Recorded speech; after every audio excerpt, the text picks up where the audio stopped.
Assalamualaikum warahmatullahi wabarakatuh. Sebelumnya perkenalkan, nama saya Nadian Rahma Putri dengan NIM 3333240132 dari kelompok 24 Statistika 2. Jadi di sini saya akan menjawab soal atau tugas mingguan yang sebelumnya telah diberikan oleh asisten mengenai modul 2 yaitu uji hipotesis. Oke, jadi saya mulai dari nomor 1 dulu, yaitu jelaskan apa yang dimaksud dengan uji hipotesis secara sederhana. Nah, saya mulai dari definisi hipotesis dulu. Hipotesis itu adalah dugaan sementara yang kebenarannya itu masih perlu dibuktikan dengan data.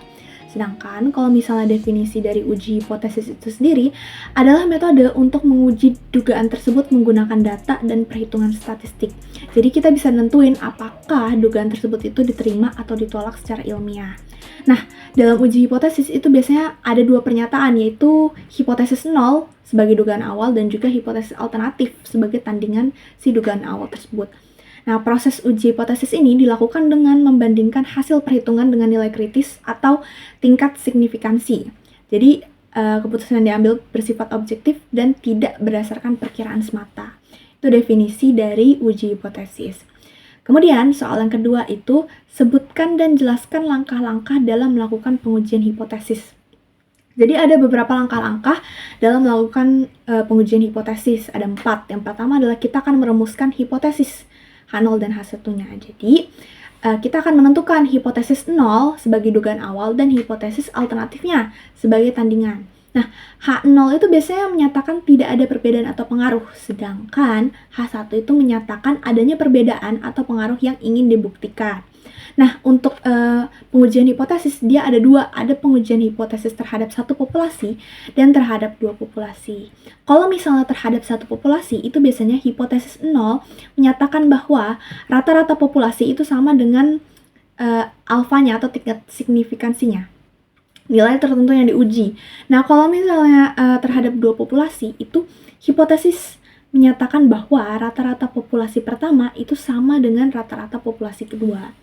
Itu dia.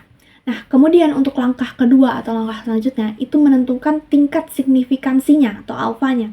Jadi tingkat signifikansi itu apa? Tingkat signifikansi itu merupakan batas toleransi kesalahan dalam pengambilan keputusan, yaitu kemungkinan menolak H0 padahal sebenarnya benar.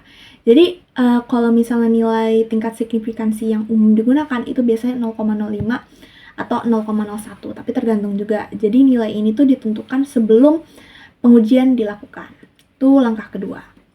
Kemudian langkah ketiga yaitu menentukan daerah kritis dan memilih uji statistik. Jadi, daerah kritis itu dia merupakan daerah di mana rentang nilai yang digunakan untuk menentukan apakah H0 itu ditolak.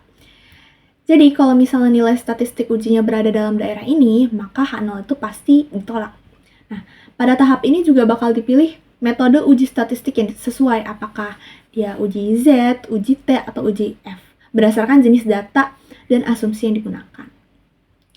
Kemudian langkah keempat atau langkah yang terakhir itu dia menghitung uji statistik. Nah, jadi statistik uji itu bakal dihitung berdasarkan data sampel yang diperoleh. Nah, nilai ini itu bakal digunakan untuk menilai apakah data yang diamati itu cukup kuat untuk menolak H0 atau tidak. Seperti itu. Jadi untuk langkah-langkahnya itu yang pertama ada merumuskan hipotesis, kedua ada menentukan tingkat signifikansi, ketiga itu menentukan daerah kritis dan memilih uji statistik, dan yang keempat itu menghitung uji statistiknya. Seperti itu.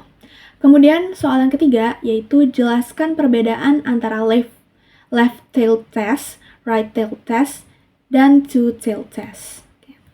Dimulai dari left tail test dulu atau uji satu arah kiri. Jadi left tail test itu dia merupakan uji di mana digunakan untuk mengecek apakah rata-rata sampel itu dia lebih kecil dari rata-rata yang dihipotesiskan atau tidak. Nah, kalau misalnya hasilnya lebih kecil, maka H0 itu ditolak. Terus dia daerah penolakannya tuh berada di bagian kiri kurva, makanya namanya itu left tail test. Gitu. Nah, kalau misalnya right tail test atau uji satu arah kanan, itu dia digunakan untuk mengecek apakah rata-rata sampel itu lebih besar dari rata-rata yang dihipotesiskan. Nah, kalau misalnya left tail tadi ngecek apakah rata-rata sampel itu lebih kecil dibanding yang dihipotesiskan, kalau misalnya right tail test itu untuk ngecek apakah rata-rata sampel itu lebih besar dari rata-rata yang hipotesiskan atau tidak. Nah, kalau misalnya hasil lebih besar, maka nol itu bakal ditolak. Dan daerah penolakan itu dia sebelah kanan, makanya namanya right tail test. Nah, yang terakhir itu ada two tail test atau uji dua arah. Jadi uji dua arah ini dia digunakan untuk mengecek apakah rata-rata sampel itu berbeda dari yang dihipotesiskan. Dia bisa lebih besar atau lebih kecil. Nah, kalau misalnya perbedaannya signifikan, misalnya terlalu besar atau terlalu kecil, itu maka H0 itu bakal ditolak. Dan daerah penolakannya berada di dua sisi. Jadi ada sebelah kanan sama kiri kurva. Makanya namanya two-tail test. Seperti itu. Oke. Selanjutnya, soal nomor 4, itu dia berikan 2 contoh pengaplikasian uji hipotesis dalam kehidupan sehari-hari. Jadi, sebenarnya untuk pengaplikasian uji hipotesis itu banyak kalau misalnya dalam kehidupan sehari-hari. Di sini saya menyebutkan yang pertama itu pengujian durasi pengisian baterai. Jadi misal ada perusahaan teknologi yang menyatakan bahwa waktu pengisian penuh baterai ponsel tuh dia waktunya sekitar 90 menit. Nah, lalu diuji nih apakah benar dalam 90 menit itu baterai ponsel bakal 100%. Nah, mengujinya itu pakai pengujian hipotesis. Jadi di sini tuh bisa dibuktikan apakah klaim tersebut tuh sesuai atau tidak. Apakah dia kalau misalnya nggak sesuai berbeda itu signifikan atau tidak. Jadi bisa dipertimbangkan sebagai pertimbangan.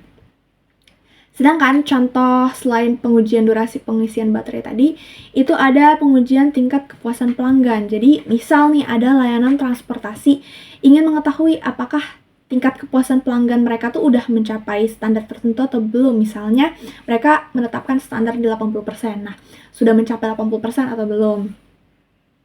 Nah, jadi pengujian tingkat kepuasan pelanggan ini bisa menggunakan uji hipotesis buat untuk menentukan apakah tingkat kepuasan tersebut itu memenuhi standar atau tidak. Kalau misalnya diketahui bahwa tidak mencapai 80%, maka bisa diperlukan perbaikan. Seperti itu. Untuk soal nomor 4. Oke, baik. Jadi di sini nomor 5 itu soalnya, sebuah perusahaan minyak goreng itu menetapkan bahwa volume rata-rata produknya tidak melebihi 900 mili.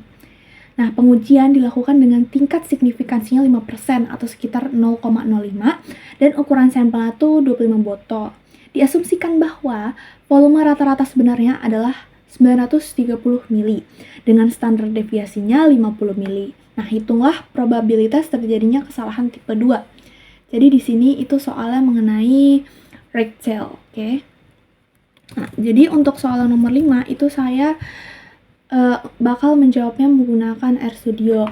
Oke, di sini sintaksnya udah saya tulis juga buat nomor 5 yang Rachel. Nah, jadi pertama-tama untuk menjawab soal nomor 5 ini kita harus menentukan hipotesisnya terlebih dahulu.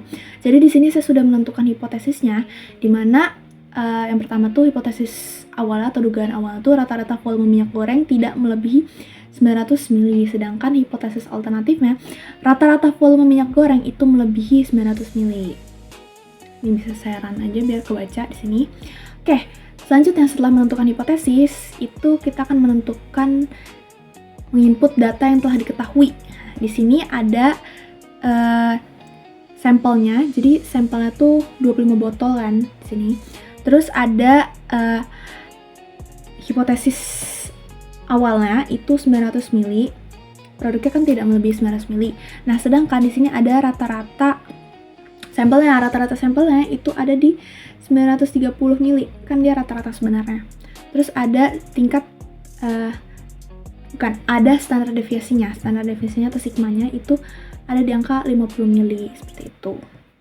Jadi bisa di-run aja biar kebaca sama RStudionya. Oke, selanjutnya setelah kita menentukan hipotesis, menginput data, kita akan mencari nilai kritisnya. Pertama kita bakal input dulu nilai alfanya atau tingkat signifikansinya, itu sebesar 5% kan, berarti 0,05. Nah, kemudian rumus untuk mencari nilai kritis itu dia key norm dikali 1 dikurangin alfanya gitu. Terus nanti agar bisa dibaca oleh RStudio bisa dijawab, itu dia menggunakan kata print seperti ini. Bisa di-run aja. Oke, jadi di sini muncul kalau misalnya untuk nilai kritisnya itu ada di angka 1,64. Oke, selanjutnya adalah kita akan menghitung batas kritis rata-rata sampel untuk menerima H0. Oke. Nah, jadi rumusnya itu X critical. Nah, di sini jadi si dugaan awal, hipotesis awalnya itu ditambah dengan si nilai kritis dikali dengan sigma atau standar deviasinya dibagi dengan akar dari akar dari sampelnya. Sediran aja. Nah, di sini ketemu nih batas kritisnya tuh ada di angka 916, sedangkan dugaan awalnya tuh kita melebihi minyak gorengnya tuh tidak melebihi 900 mili. Berarti dugaan awalnya tuh bakal ditolak karena dia nggak sesuai sama dugaan awalnya. Gitu. Dugaan awalnya 900, tidak melebihi 900, tapi malah dia batas kritisnya tuh nyampe di angka 916, berarti udah melewati si 900. Nah, selanjutnya kita bakal mencari kesalahan tipe 2-nya, probabilitas kesalahan tipe 2-nya. Jadi rumusnya ini pakai X critical sama rata-rata sampel yang sebenarnya, terus dibagi dengan standar deviasi, dibagi dengan si akar sampel. Oke, jadi angka 0,087 ini itu merupakan probabilitas gagal menolak H0.